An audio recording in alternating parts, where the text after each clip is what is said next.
Hey there, my friends. This is Dave Sharpe. Welcome to Wake Up Legendary. And this morning we have somebody that it took them 6 months to finally feel confident to take action. And when they finally did take action, this happened. Let's find out what this is. Leslie, welcome to the show. Hi, good morning. Hey, where are you calling in from? I am from Southern California. Nice, nice. Well, cool.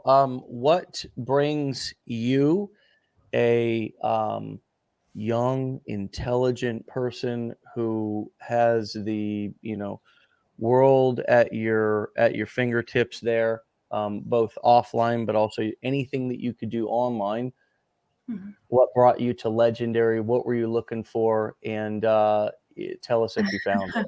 So I have always been interested in, making money online or doing something on my own.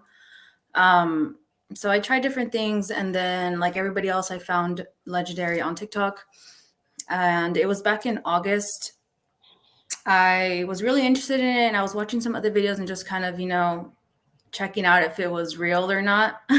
So I ended up buying the $7 course and just kind of going through it and getting the blueprints also. And then I would work on it just a little bit here and there, but I didn't give it my all in the beginning. Hmm. And then for a while, I just stopped for a little bit and really wasn't focusing on it. I was just kind of, I had dropped out of college too before I had found out about it. And Hmm. I was finishing up my contract with the military. So after I ended my contract with the military, I didn't have anything else to focus on. So I was like, okay, I'm going to focus on the business and just kind of, grow from there. So that's when I actually started really focusing on it in January. Mm. And so, what happened in between January and now? What happened after that? That I have right now. And I started posting consistently right off the bat. I was posting 2 to 3 times a day. Um, Even though I didn't really feel comfortable. And then I just kind of pushed myself to eventually start making videos where I was talking on camera. And I think I did that within the first 2 or 3 weeks. Mm, And as soon as I hit 1,000 followers, I went live the next day. mm. So I've just been kind of pushing myself through the process, even though it feels uncomfortable. Yeah. So, what do you think? I mean, what was that big lull that happened? I mean, do you think that was really that life was busy, or do you think you ran up? Do you think you ran up against a little bit of uncomfortability? Do you think that you get the blueprints and then you didn't go through them, so you actually still felt like you didn't know where to get started? I experienced that with a lot of people at the It mastermind was this last so I, weekend. I had gone a little bit through the blueprints, but I didn't fully, um, set everything up, for the business to run.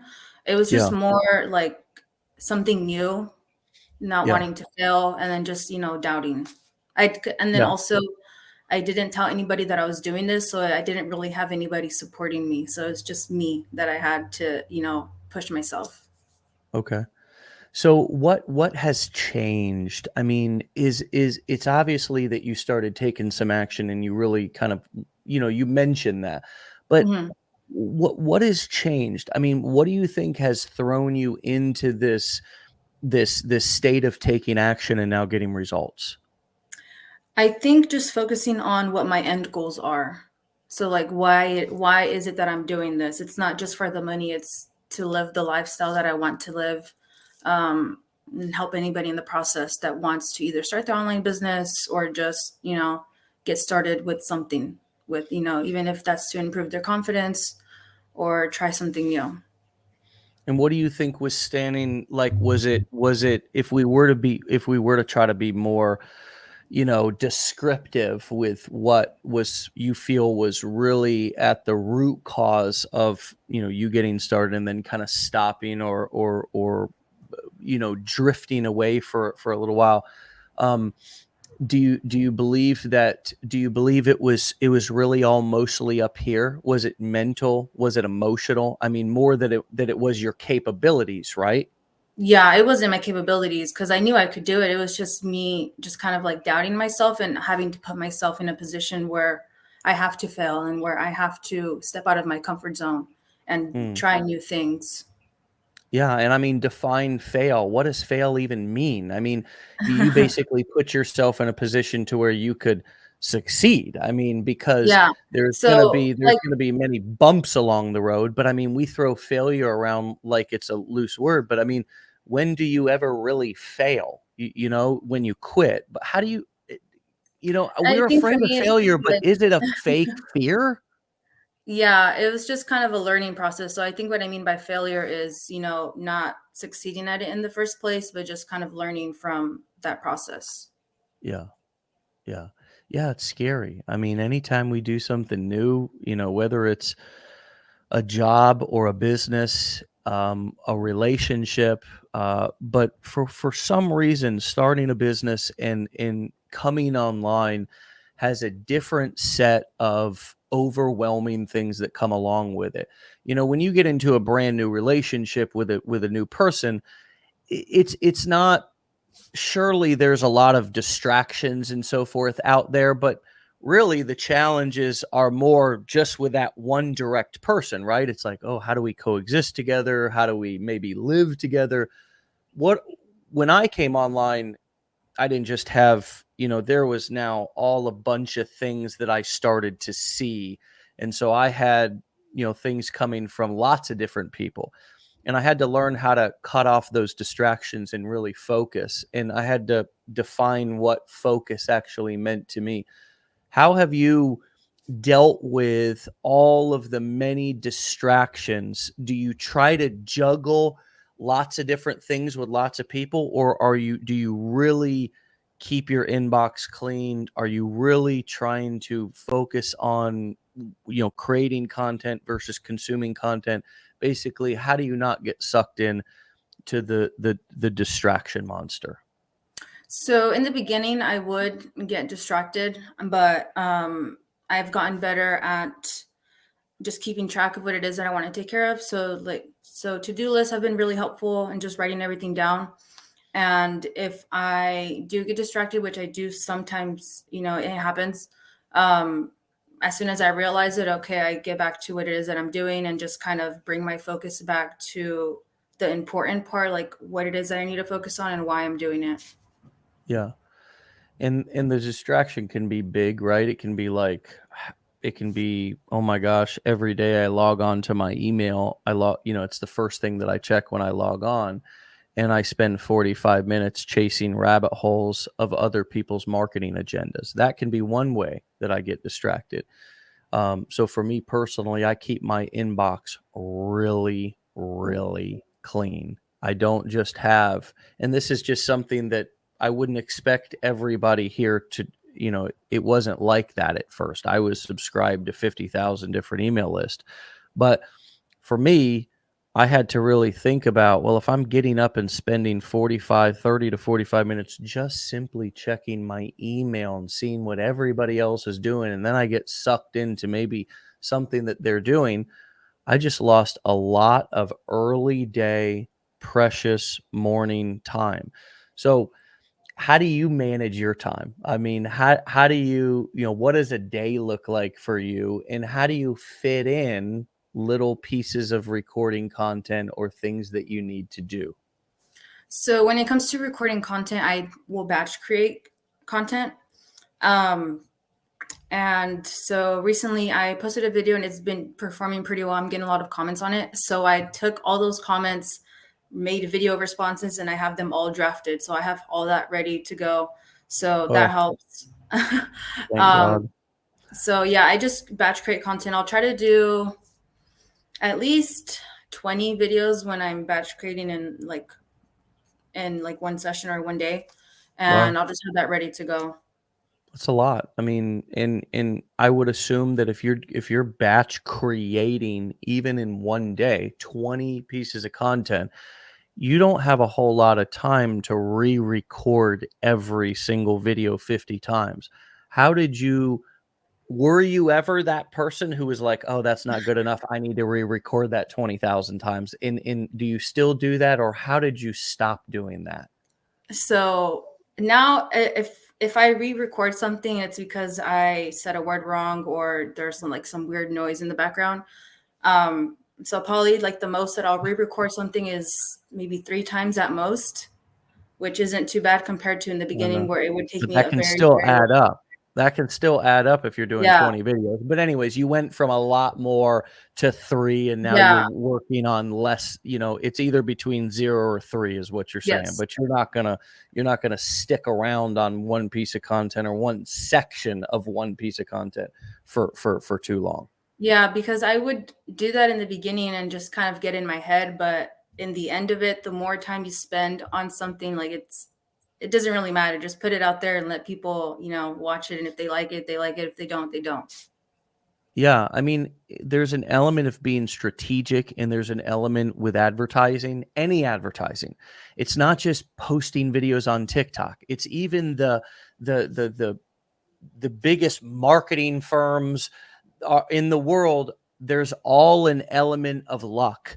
There's all an element of throwing spaghetti against the wall and hoping that something sticks. Sure, you try to use good principles. You try to, include a good hook or a good story, good call to action. But at the end of the day, you don't really know which piece of content is going to take off. And usually it's the simple one, it's the one you didn't think was going to do well. And a lot of times it's because when you created that, you just did it and you didn't overthink it. And Hmm. it was natural, or it was just something about it that connected with people. Have you noticed that when you don't overthink it, that your content does better? Yeah, that happened. I just posted a video on Monday that's performing better than my recent videos, and that one took me less than a minute to make. Yeah. Yeah, that's been the case time and time again throughout my career, is that I'll spend tons of time on something, an email or, a video that I'm recording, and, then I might make another version or redo it and just throw it together or whatever, and it's so often the one that I just naturally did, that I just didn't overthink. Um what is your current challenge right now with creating better content? Let me give you an example. Like, a lot of times there's people who are really smart who start creating content and they talk over people's heads. They use words that are, complicated, or that a lot of people might not use, or Mhm. they just, like, that can be a challenge for me, is to keep things concise and keep things simple and speak at a fifth grade level so everybody can understand what I'm saying. Um, that's an example of something in my content that I try to work on and be aware of. What's something that it's hard to tell somebody, if your business is not taking off, it's because your content or your marketing is not interesting enough. That's hard to say, but it's something that we need to say to each other, because we Mhm. have to keep getting creative and being creative, and we can't just rely on copy and paste or somebody to do it for us. We have to eventually take the skills and then apply them. So, what is something that you're working on with your messaging or your content that you feel is like, I'm aware of it and it's hard to do, but I'm working on it? I think for me right now, I'm in the process of trying different things on um different editing techniques, the way that I'm putting the videos together. Yeah, Um, I have a lot of videos where I would just be sitting in one spot and talking. So I started trying doing videos where it would cut to different clips of me doing different right. things or in different locations, and I can see that those are performing a little bit better. So for Mm, me, it's just trying to make the nice. videos a bit more engaging and not just Mm, be in one spot. nice. Are you doing all that within the TikTok app? Yes. So I did try Really? using other apps for editing, but I just mainly use TikTok. It's amazing that, we don't even have to, as, content creators and marketers, even go outside of that app. There's enough to learn. There's enough to use right inside of that app, that it's a challenge to use it Yeah. all. And It and took you're some sitting time here. to That's learn how to cool. put everything together. Yeah. Yeah, that's cool, and I know exactly what you mean. Um, uh, you know, the what we've always called jump cuts are sort of the or what we used to call jump cuts. It was that was not always popular. The quick cuts to, Mhm. you know, and cutting out the space in between. That became really popular as people's attention spans got shorter and shorter and shorter over the last few years. That kind of content, and now short form content, the 15-second, the quick content is the content that gets consumed the most because it's shorter. So, what are you like? I don't know what your experience is or how much you if you had any experience before this, but as a young person looking at this, what we're doing here, looking at this opportunity, are you like freaking out a little bit at like how exciting it is, how cool it is that I know I think I heard you say you dropped out of either high school or college. Was it college? College, yeah. Okay. So, I mean, that's obviously a thing that normally in past years you'd be like an outcast of society. It's Yeah, like frowned you're like upon. a college dropout, yuck, go over there and stand in the corner. But, now d- it's like the whole entire game has changed in all. I mean, let's just be honest, people. There's a lot of people out there, a lot who went to college and are very successful, but there's a whole lot of people who dropped out of college and started companies like Apple and Facebook and, or huge tech companies. I'm a high school dropout. It's been proven that those things are not necessary to succeed. But here's my question. As a young person, even with the experience of being that, in outcast, are you excited as hell about like do you see a big future with this? Is this just a bridge to something else for you?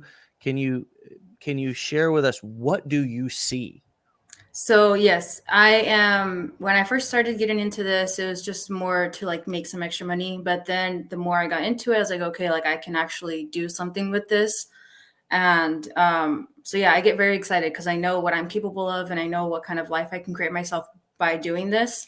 Yeah. Um, and eventually I'm going to be, working on my own offer and just helping people get started with the online space and build their confidence and just things like that for new content creators and business owners that, are doubting themselves or just need help getting started. It's amazing. It's you can do you know, can I tell you something? You can do anything that you want. Wow. Yeah, society just conditions people.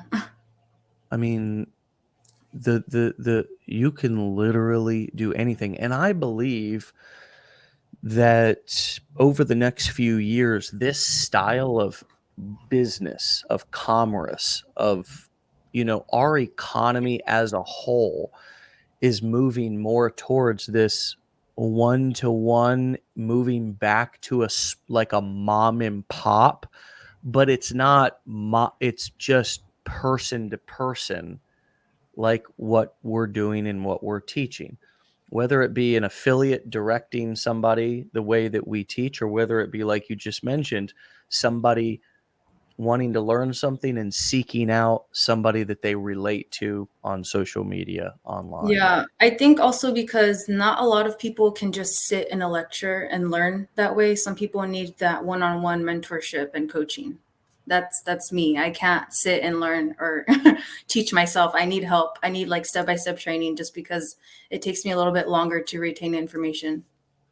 It's also who are you learning from? I call it I call it right information, right person, right environment. It's not look, the person has to be relevant and the person has to have relevant experience. Principles matter, but the game has changed so much. If a professor was teaching business 10 years ago and he's teaching it today, he better have a whole lot of continued education because the game has changed. Right information. I mean, the information has to be relevant. I mean, we're doing Wake Up Legendary. We're doing all these different things because we want to talk to people today, now, who are doing it. And then right environment. I mean, it, college classrooms, all these kind of things oftentimes inspire learning, oftentimes they don't. Now, does home inspire more learning? Leslie, a lot of people are so used to going into a class and having somebody stand over them, and therefore they turn in their assignments and do their work because of that. How do you hold yourself accountable to actually get things done? Because I see a lot of people buying training and then not going through it, and then wondering why they don't know where to get started, or so how have you held yourself accountable to go through stuff to then apply it without somebody literally, saying, Mhm. "Where's your homework?" So for me, to-do list helps because it keeps me organized. But then also I just think about my goals. It's just my end goals. Like why is it that I want to do this? And thinking about how I hated my last job and not wanting to go back to a regular job. So I think that kind of helps keep me focused on, the important things and what it is that I want to achieve. Yeah, it's interesting. Um, there's a little bit of a conflict that I've began to have with the way we throw around the word mentor in this industry. It just opens up a lot of doors for people, for example, to come along and just say, "Oh, I'm a mentor. You need a mentor." And then all of a sudden people get, kind of taken down in rabbit holes, and they end up buying coaching from people and mentorship that they don't really need.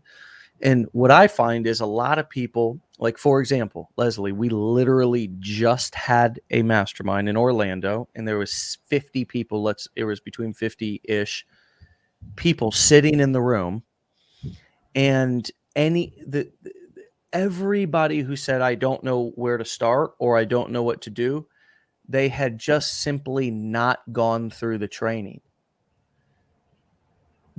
That's nothing. They didn't do anything bad, but I'd like to bring some awareness to the fact that before everybody goes seeking out another savior, another mentor, another guru, and you do own training, or you're considering, for example, buying our blueprints, go through the training, because you may not need what you think you need. And I'm speaking to everybody here, Leslie, not just you. I certainly want your opinion, but I'm going to be beating this drum so hard every day because, again, people are stopping themselves from getting started because they're like, "I need somebody to come here and sit down with me and kind of show me how to do it." In what I find, my experience, 10 years working with people, is what they're really saying is,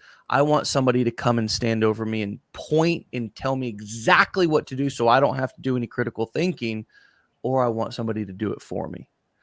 And that's not entrepreneurship. I'm It's sorry, not friends. sustainable in the long term. And you never learn anything if you do it that way. And so I'm going to be beating this drum. People are going to be like, "Dave, I'm just so tired of hearing this." But you know what? I don't care, because being in this industry for 10 years and watching people, say, have the same reasons why they can't succeed, and then actually being able to talk to them and see and hear, "Oh, dang, you didn't go through wait, hold on. The question that you have is answered right here. Let me show you right in the affiliate marketing business blueprint." And so, what's your opinion on that? And what comes up for you as I rant about this? Go through the training and learn how to apply like an entrepreneur, rather than hoping and praying that somebody's going to come along and be that perfect person who's going to make it all make sense for you. I would say that for them to go through the training and see, and try it out and implement the stuff that they're learning first and see what kind of results they're getting. And then from there, if they want some extra help, then they can go for it. But Um, Even getting the extra help, it's just all on you either way, whether you get the help or Exactly. not. Yeah, I mean, you could sit on endless one-on-one sessions with a new mentor every day, and again, what you do with that information after, how you continued, that's what matters.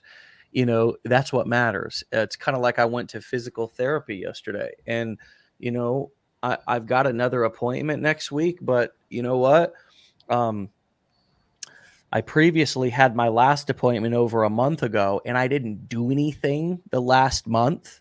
I didn't do any of the exercises, you know what I mean? Like, I didn't do any Yeah. of the stuff you're supposed to do at home, and guess what? She asked me, "So how's your shoulder?" I had COVID, and, like, it just hey, I had more things that came up and excuses than results for me. That's me. I gotta own that. And so she said, "Where's your shoulder at?" I said, "It is exactly where it was when I came in here a month ago because I ain't done shit." That's And it just takes a liberating. little bit every day too. Like sometimes I know it's it's nothing, better but to I do didn't a do it. little bit than nothing at all. But it's so liberating to just own that too. That's Yeah. another thing that I talk to people at the mastermind about, was just being honest about if you've done shit or not. If you haven't done anything, just say, "I haven't done shit." You look so much cooler just saying, "I haven't done anything and that's why I don't have results," than trying to make up some shit or blame somebody else. That's the way of the entrepreneur. That's what I had to learn, was that this road is not about me finding blame. It's about me saying the exact nature of my actions and what I've done and really owning it.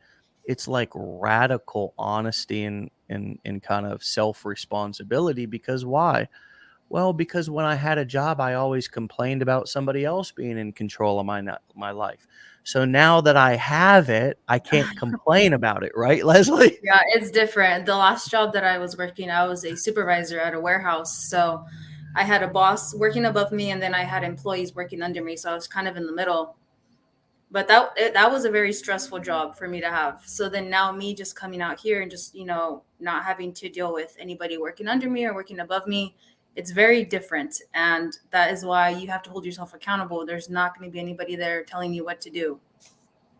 I know, and it's like sometimes people, we complain no matter where we go. It's like we really got to learn how to turn, you know, dirt into diamonds. You know what I mean? As an Mhm. entrepreneur, it's really about looking at every situation and saying, "Hey, I'm the ultimate one who's in control here. And I'm going to, like, I have a choice to make this absolutely the best I can make it, or sit around and complain."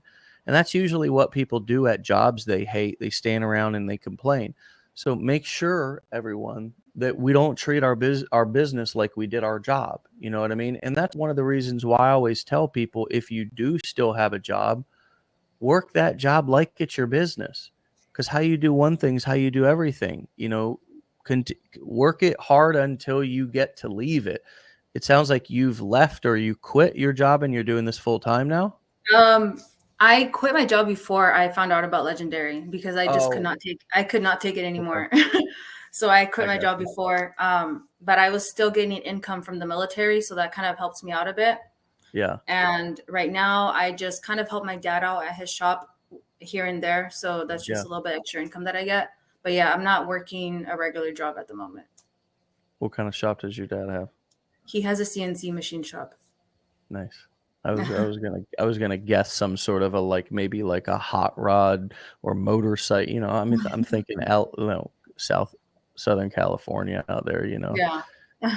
But cool. CNC. I'm sure he does a lot of stuff for hot rods and bikes and stuff. But so yeah, you don't want to work for pops though. You wanna branch out. You want to cut the Mhm. umbilical cord. I can tell you're not somebody who wants to hang out. You want to go. You want to spread your wings and travel around the world, and you want to do what you want to do. Yeah, Um, and I've always been interested in business. I actually went when I was in college, I was going to college for business. yeah, yeah. What's your dad think of your journeys and choices and everything? He's supportive. He's always all about because I'm I have a bunch of siblings, so my dad's all about, pushing us to be better and make our own income. And because my dad's not the type to just hand us money, he wants us to work for it. So, Mm, um, yeah, ever since I was young, I've always just been kind of working for myself, joined the military. After the mm, military, joined a university. And the reason why I did the military was to help pay for college because I knew my mom couldn't help, and then my dad wouldn't just hand me the money. I had to do it myself. mm. Well, Tara said thank you for your service, and I do too. Yeah. Um, Leslie, is there anything else we need to know right now before we talk to you again in a couple of months, hopefully? um, for anybody that is just kind of like interested in doing this, I would say, just go for it and don't anybody or anything hold you back. Yeah, even yourself. But I Yeah, mean, because even yourself. we are mostly the ones who hold us back. I have had a lot of make believe people and voices in my head that I try to say they're the reason why I'm not going to do something, but really all the voices are just me, myself, and I. Yeah. It's always just me talking myself out, or me, making up that somebody is stopping me somewhere, but it always just comes back to me. It always comes back to, if there is a will, there's a way. If you, like you said, stay focused on what you want and not what others say. Mhm. We did this exercise this weekend where, we broke through a board, that had some sort of a limiting belief that was like holding us back.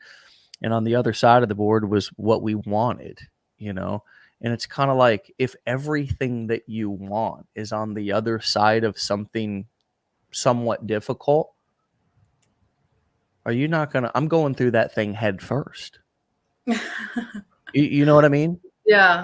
I'm not standing around on Facebook or wherever in complaining about it. I'm not going to stand back. And everything that you want, everything that I want, is on the other side of an uncomfortable, semi difficult moment. That's the only Or way you're gonna get what you want too. the only way. The only There's way. never, ever, ever in the history of mankind, past or into the future, that there was ever a moment to where a person's obstacle suddenly just magically disappeared and everything was handed to them. And no, every single human being that's walked this earth has suffered through for what they want, have sacrificed.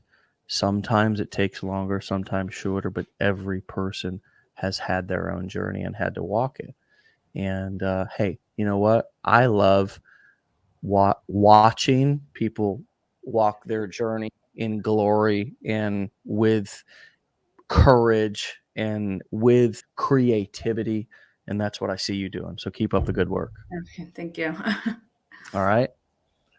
And we'll see you back here maybe in a couple of months if you'd be willing to come back and keep sharing with us. Yes, that would be awesome. All right, Leslie. Tell your pops we said hello as well. Thank you for Okay. your service. Again, keep up the great work. And we'll see you hopefully in a couple of months. All right. Come back Okay, and, thank and you. give us an update. All right. See you. All right, my friends. Whoop. There it is. That's a dad thing to say from the 90s. I'm a 90s dad now. All right, my friends. There it is, though. For real. Thursday. Where are we at? May 19th. Wow. We're coming up on 50% of the year done. I just like to, occasionally, you know, get up above the weeds, because so often we're down in the weeds of the daily grind. What time is it? What day is it? But occasionally you got to pop your head up and say, like, where are we at in life? Where are we at this year? And we're about halfway through this year, 2022. And here's what's going to happen. Okay, hold on a second. Let me get out my crystal ball. Okay, here it is. Okay. I am going to rub my crystal ball. Okay, I'm rubbing it. Yes, it's a large roll of toilet paper, but we're pretending that it's a crystal ball. And I am rubbing my crystal ball. Okay, I have it. I have it. I have the future. I've seen the future before, and I have the future again. Here's what's going to happen. The rest of 2022, people's stock portfolios were moving into what seems like a little bit of a recession, right? Because we had such growth, right? All through 2020 and 2022. Now, that doesn't mean everybody did, but just the main economy, you know, the stock market, Wall Street, which we know is not Main Street. But, anyways, now 2022 is here, and guess what? Internet marketing and those of us who are marketing online got to take advantage of all that growth. But here's what's going to happen as I rub my crystal ball. What's going to happen in the future is that things are going to correct and they're going to go back down. And guess what? Once again, people are going to need opportunity. They're going to need solutions. They're going to need to access things online just like they did when things were up. And guess what we're going to do? We're going to capitalize on that. Like we have capitalized in this business model, the core four, affiliate marketing or selling courses, coaching, or events. We've capitalized on recessions and we've capitalized when the market was up. So the rest of 2022, as the recession looms and craziness happens out there on Wall Street, what's going to happen on the internet? And with those of us who have prepared to get lucky, what does luck mean? It means preparation meets opportunity. And we're going to shift our message slightly to, hey, things are down out there on Wall Street, but guess where they're not? Right here on the internet. You need to create your own economy or whatever niche you're in. You slightly shift the message, and guess what? We continue to see growth, and we continue to be in a business model and in a business that thrives and has an opportunity to grow no matter what's happening out there in real estate, on Wall Street, any of that. Because why? People are always looking for opportunity. And as all you do is slightly shift your message just a little bit, you'll see a lot of people doing that, a lot of smart marketers doing that, talking about in sort of connecting what they're talking about to what's going on in people's lives. And we'll continue to capitalize. My friends, there were a whole bunch of people who, through all the last cycle of growth we had through mainly 2021, once we kind of came out of that 2020 shock, but we had growth in 2022. All the people who had got started were so thankful that they had got started then, so they could capitalize on that. And in this next cycle, whether it goes up or whether it goes down, we'll capitalize on it because it's just a small shift in messaging out there in your content and stuff. All of you who get started right now, who begin to build your own business and build your own economy, are all going to be thanking, whoever is your who, you're going to be thanking them that you did, that you got started. And I promise you, I promise you, the absolute best time to get started was last week. And the absolute second best time to get started is today. Be legendary. See you tomorrow. Peace.